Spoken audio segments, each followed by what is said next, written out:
नमस्कार, सुप्रभात. मी सागर जोशी. TV9 मराठीमध्ये आपलं स्वागत. आणि बुलेटिनच्या सुरुवातीलाच मराठा आरक्षणासंदर्भात एक महत्त्वाची बातमी आहे.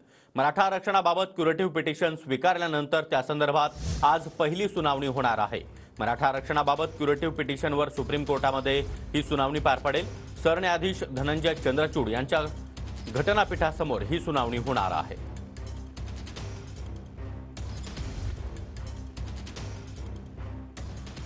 तर या सुनावणीमध्ये काय होऊ शकते आपण पाहतोय. खुली सुनावणी घ्यायची की नाही हे 3 न्यायमूर्ती चेंबरमध्ये ठरवणार आहेत.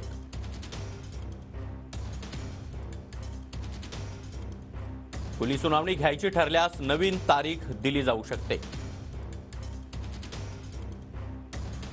निकालामध्ये काढलेल्या त्रुटींवरून न्यायमूर्ती सरकारला काही सूचना देखील करू शकतात.